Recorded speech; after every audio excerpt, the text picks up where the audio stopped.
Exam study. दोस्तों CTET की जो परीक्षा हुई है 8 फरवरी को, उसकी पेपर 2 की जो एसएसटी यानी सोशल साइंस के प्रश्न का हम आदर्श उत्तर देखेंगे और ये लगभग सही उत्तर रहेगी आपकी आंसर की में जो आएगी सीटेट की तरफ से, वो आंसर की के मुताबिक ये आंसर है। आप ज़रूर अपना मिलान कर ले कि आपने कितना प्रश्न को सही बनाया है। प्रश्न संख्या 1 है कि मछलीपट्टनम के संदर्भ में जिसका व्यापार के लिए दूरस्थ स्थानों से संपर्क था, उपयुक्त विकल्पों का चयन कीजिए। तो इसमें सही उत्तर हो जाएगा सी और ए, यानी विकल्प सी और ए जो है ये सही हो जाएगा। यानी कि एक नंबर ऑप्शन यानी कि सी हो जाएगा। विभिन्न व्यापारी समूहों जैसे गोलकोंडा के कुलीन वर्ग, फारसी सौदागरों, तेलुगु कॉमिटी, छोटियार और यूरोपीय व्यापारी की प्रतिस्पर्धा ने नगर की समृद्धिशाली बना दिया।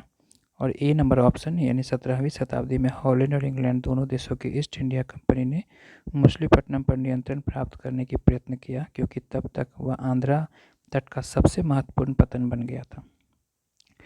प्रश्न संख्या 32 है कि औपनिवेशिक कृषि संबंधी नीतियों में परिवर्तन के संबंध में उपयुक्त निष्कर्षों पर पहुंचने के लिए भ्रांतियों को दूर कीजिए। तो यहाँ ऑप्शन ए और डी सिर्फ हो जाएगा, यानी कि दीवान के रूप में कंपनी अपने नियंत्रण के क्षेत्र की मुख्य प्रशासक बन गई। और डी नंबर ऑप्शन यानी 1765 के बाद बंगाल में इकट्ठा किए गए राजस्व से निर्यात के लिए खरीदी गई वस्तुओं, माल और वित्तीय प्रबंधन किया जा सके। प्रश्न संख्या 33 है कि संयुक्त राज्य अमेरिका में किसान एवं व्यवसायी की तरह काम करते हैं, तो कथन को उचित सिद्ध कीजिए, सही कारणों का चयन कीजिए। तो यहाँ ऑप्शन ए सी डी हो जाएगा, यानी ए नंबर ऑप्शन ट्रैक्टरों हार्वेस्टर का उपयोग, सी नंबर ऑप्शन स्वचालित अन्न भंडार और डी नंबर ऑप्शन रासायनिक उर्वरकों का प्रयोग।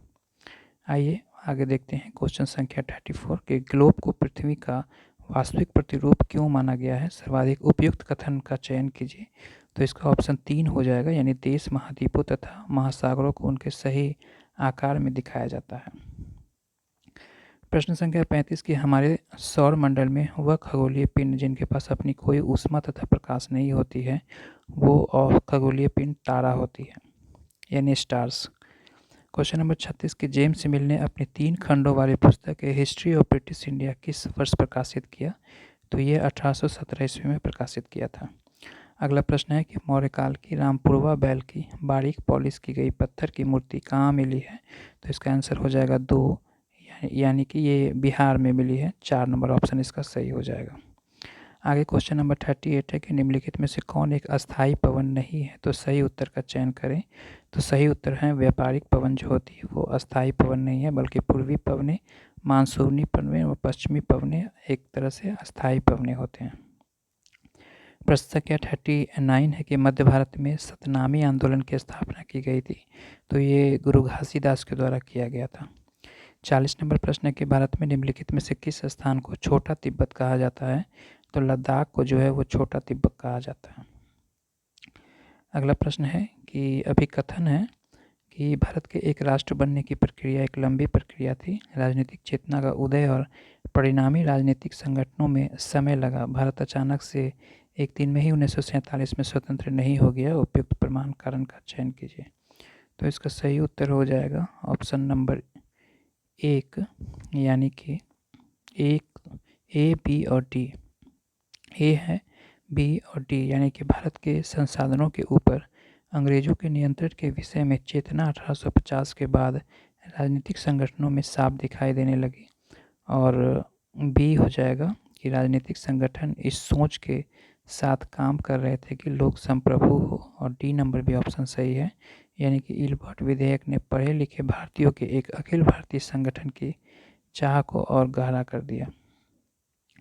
क्वेश्चन नंबर 42 है कि निम्नलिखित कारणों से पृथ्वी के धरातल पर पर्याप्त वर्षा बहुत महत्वपूर्ण है। तो इसमें ए, बी, डी सभी करेक्ट हैं, सी को छोड़ करके कि पौधे तथा जीव जंतुओं के जीवित रहने के लिए यह पृथ्वी के धरातल पर ताज़ा जल लाती है।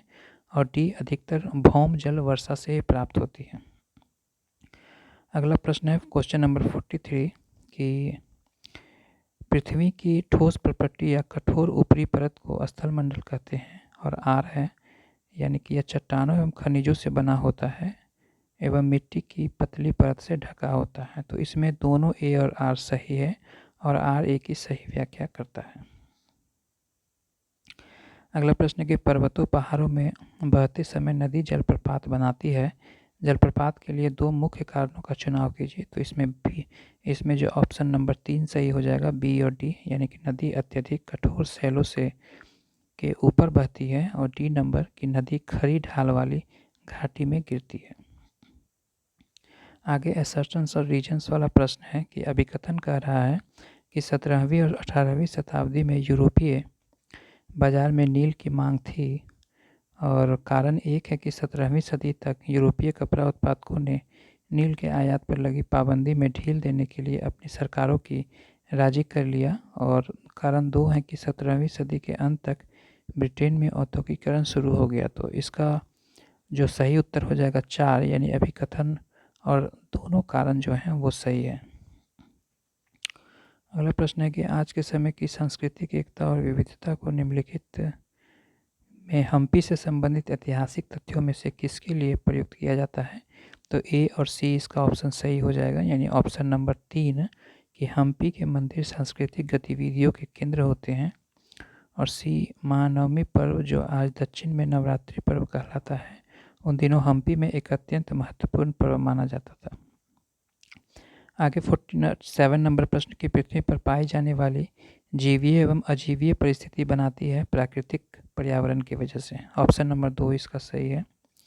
आगे क्वेश्चन नंबर 48 हो जाएगा कि निम्नलिखित ऐतिहासिक दावों को जनजातीय खानाबदोश और एक जगह बसे हुए समुदायों के संदर्भ में विश्लेषण कीजिए और उपयुक्त विकल्प का चयन कीजिए। तो इसमें बी सी डी जो हैं वो वैलिड हैं, यानी ऑप्शन नंबर 3 इसका सही हो जाएगा।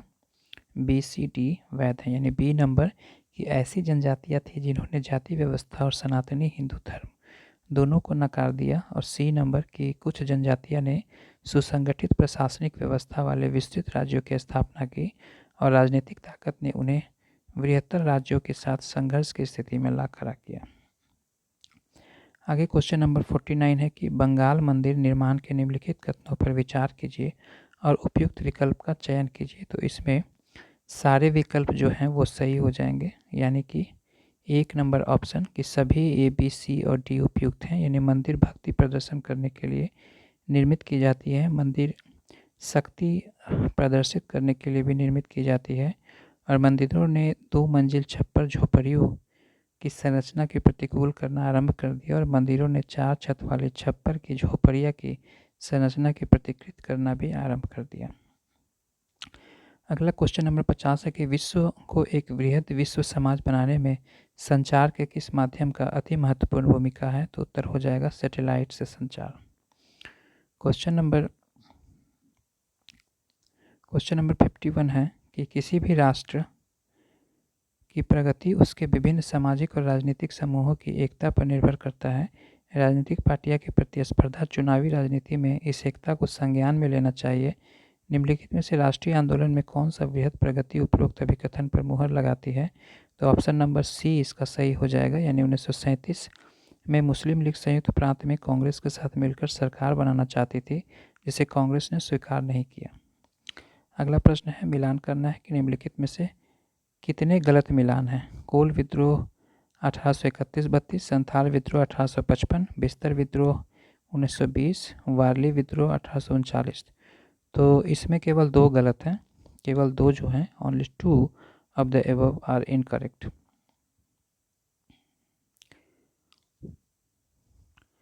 अगला प्रश्न है कि तमिल महाकाव्य मणिमेकले की रचना किसने की थी। तो उत्तर हो जाएगा सतानर ने। जब ग्रीनविच या मूत्र पर दोपहर के 12 बजे हो तब 90 डिग्री पूर्व में क्या समय ले होगा। तो ये शाम के 6 बजेंगे। क्वेश्चन नंबर 55 है कि which of the following is not an example of discrimination. तो ए नंबर जो ऑप्शन है 1 नंबर, यानी asking a boy not to cry as boys don't cry, यानी कि एक लड़के को रोने से मना करना क्योंकि लड़के रोते नहीं हैं। क्वेश्चन नंबर 56 है कि भारत में पहली कपास मिल बॉम्बे में किस वर्ष स्थापित की गई थी, जिसे स्पिनिंग मिल कहा जाता है। तो इसका उत्तर हो जाएगा 1854 में, 4 नंबर ऑप्शन। अगला है कि पंचायती राज के संदर्भ में निम्नलिखित में से कौन सा क्रम सही सोपानिक क्रम है। Question number 57। तो इसका उत्तर ऑप्शन नंबर 1 हो जाएगा कि ग्राम सभा, ग्राम पंचायत, पंचायत समिति और जिला परिषद। मैच द फॉलोइंग पेयर्स, तो यानी ए का 4 हो जाएगा, यानी कॉफ़ी जो है वो वार्म और वेट क्लाइमेट में होती है। बी का 1 हो जाएगा। जूट जो है वो हाई टेम्परेचर हैवी रेनफॉल में होती है। टी जो है वो कूल क्लाइमेट में होती है। और वीट जो है वो मॉडरेट टेम्परेचर एंड रेनफॉल में होती है। अगला नंबर प्रश्न है कि एक घंटे वाला पृथ्वी का एक समय क्षेत्र कितना देशांतरीय विस्तार घेरता है। तो इसका ऑप्शन नंबर 4 हो जाएगा, यानी 15 डिग्री देशांतर का विस्तार करता है। 60 नंबर प्रश्न है, निम्नलिखित कारकों द्वारा जल का अभाव होता है। जल संग्रहण में, वर्षा में विविधता, जल का संदूषण और अति उपयोग। तो इसका ऑप्शन बी सी डी, यानी कि वर्षा में विविधता, जल का संदूषण और अति उपयोग, इसका सही आंसर हो जाएगा।